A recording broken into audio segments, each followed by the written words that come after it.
It is 2 in the morning, November 28th, 1953. Manhattan is asleep. A man in his underwear crashes through a closed window on the 13th floor of the Hotel Statler. He falls 170 feet and hits the sidewalk. The hotel night manager, Armin Pastore, hears the thump. He runs outside and finds the man on the pavement, still alive. The man tries to speak. His mouth moves, but nothing comes out. He dies before help arrives. His name is Frank Olson. He is 43 years old. He is one of America's top biological weapons scientists. He holds one of the highest security clearances in the country. And 9 days ago, his own government secretly drugged him with LSD. The official explanation is suicide. The window tells a different story. The shade was drawn. The curtains were closed. A radiator blocked the sill. The opening was 3 feet by 5 feet, 31 inches off the ground. Someone ran through a dark room, cleared a radiator, and dove headfirst through a closed window. In the dark, in his underwear. Nobody believed it, but it would take 22 years before anyone asked why. Or jumped out of a 10th-story window at the Statler Hilton Hotel in New York City. But in this case, I think there's another possibility that there may have been some intent. And that was the first time when he said, "I might do you harm." It was the first time it dawned on me that this man was not rational.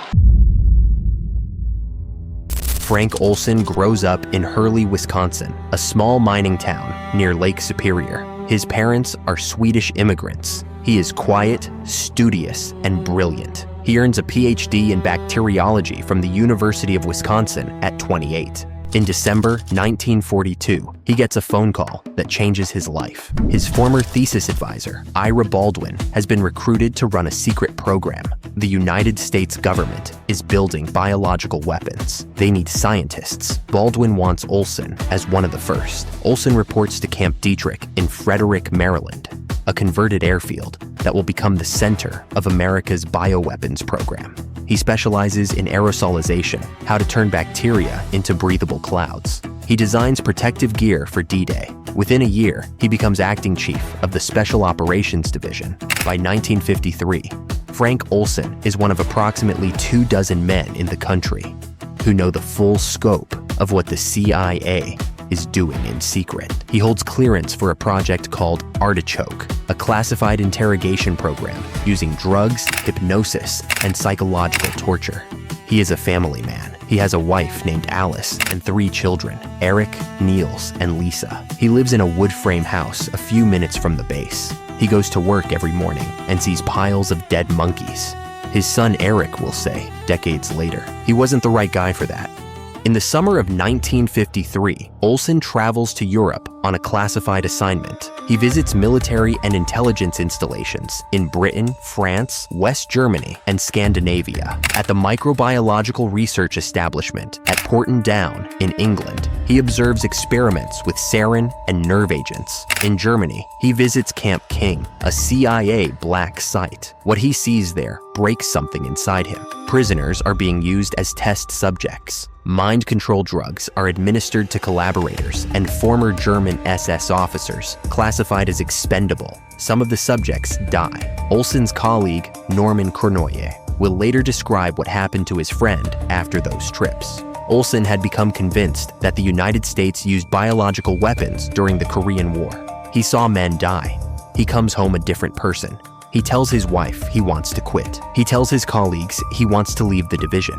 He talks about abandoning science entirely and becoming a dentist.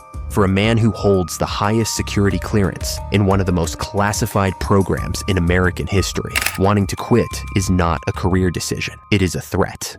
November 19th, 1953, Deep Creek Lodge, Western Maryland, a remote cabin on a lake. 9 men gather for a retreat, 5 scientists from Fort Detrick and 4 CIA officers. It is a regular meeting. They discuss classified projects. They eat dinner. They settle into the living room for after-dinner drinks. Robert Lashbrook pours Cointreau for 8 of the men from 1 bottle. Then he pours drinks for himself and his boss from a separate bottle. The separate bottle is clean. The shared bottle is laced with LSD, which the CIA internally calls sarunin. The man who ordered the dosing is Sidney Gottlieb. He runs the CIA's technical services staff.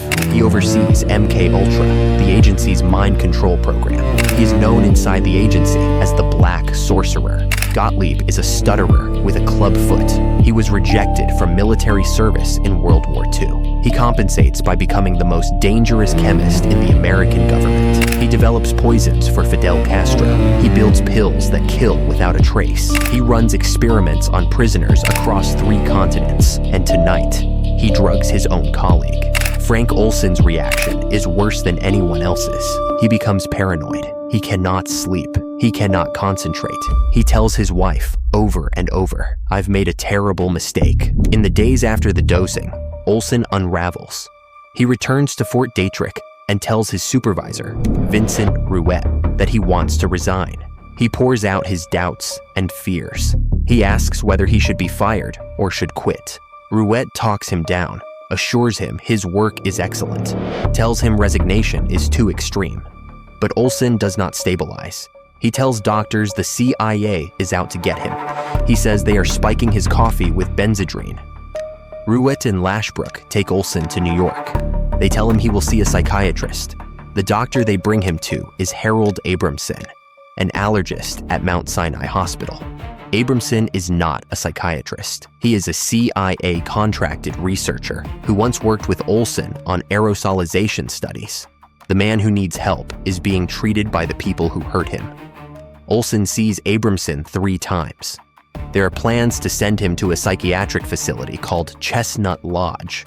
They never materialize. Instead, on the night of November 27th, Olson and Lashbrook check into room 1018A at the Hotel Statler in Manhattan. 2 beds, 1 window. That night, Olson wanders the streets of New York until dawn. He discards his wallet and identification. He returns to the hotel room. He goes to sleep. By 2 in the morning, he is dead. What happens inside room 1018A will never be fully known. Robert Lashbrook, the only other person in the room, gives 2 different accounts. To the police, he says he was sleeping and heard only the sound of the window shade flapping. To a psychiatrist, he says he saw Olson standing in the middle of the room before running toward the window. The hotel switchboard operator connects a call from the room to a number on Long Island. It belongs to Dr. Harold Abramson. She overhears the conversation. Lashbrook says, "Well, he's gone." Abramson replies, "Well, that's too bad." They hang up. Lashbrook calls Abramson before he calls the police, before he calls an ambulance, before he does anything that a normal person would do if his colleague had just killed himself. When the police arrive, they find Lashbrook seated on the toilet with his head in his hands. The medical examiner rules suicide. No autopsy is performed. The body is embalmed and shipped to Maryland. The CIA connection is never mentioned. The family is told only that Frank Olson fell or jumped from a hotel window. No further details are provided for 22 years. June 11th, 1975. The Rockefeller Commission, investigating CIA abuses, reveals that a civilian employee was drugged with LSD by the agency and subsequently died. The Washington Post runs the story. The headline reads, "Suicide Revealed." The Olson family learns the truth from the newspaper. Eric Olson is 30 years old. He has spent 22 years believing his father jumped from a window for no reason. Now he learns the CIA drugged him first. 2 weeks later, the family is invited to the White House. President Gerald Ford apologizes in person. CIA Director William Colby meets with the family and hands them a file, the so-called Frank Olson file. The government offers a settlement, $750,000. The family accepts. They sign a waiver forfeiting the right to ever sue again. Eric reads the file Colby gave them. He finds contradictions, missing details, inconsistencies that suggest the documents are not the full story. He will later say, "The shock blinded people to the deeper truth." The revelation about LSD was so explosive that nobody asked the real question. Was Frank Olson murdered? 41 years after the burial, Frank Olson's sons open his coffin. Alice Olson dies of pancreatic cancer in 1993. With their mother gone, Eric and Niels decide to exhume their father's body. The stated reason is reburial alongside their mother. The real reason is a second autopsy. On June 2nd, 1994, The casket is lifted from Linden Hills Cemetery in Frederick, Maryland. James Starrs, a professor of forensic science at George Washington University, leads the examination. What he finds changes everything. There is a large hematoma on the left side of Olson's skulls, a bruise above the left eye consistent with blunt force trauma. There is a major injury to his chest. There is a fracture running across the top of the skull, from ear to ear.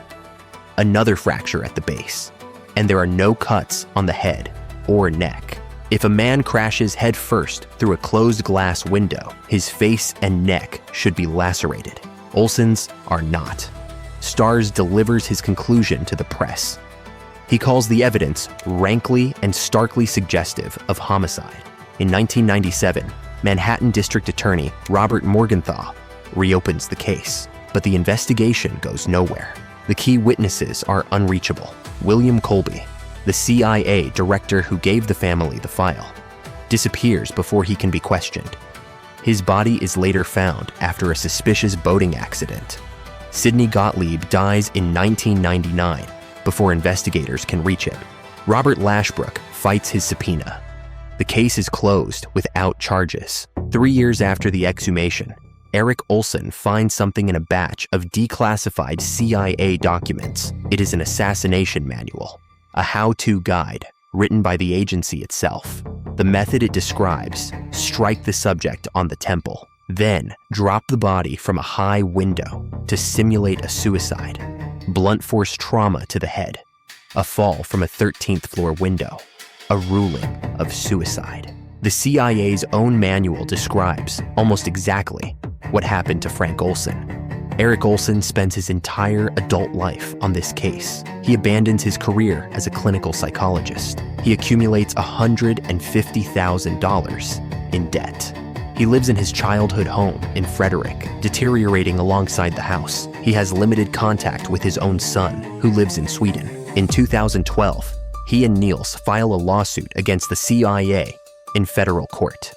Judge James Boasberg dismisses it, ruling that the 1976 settlement bars further claims. But in his written opinion, the judge adds something remarkable.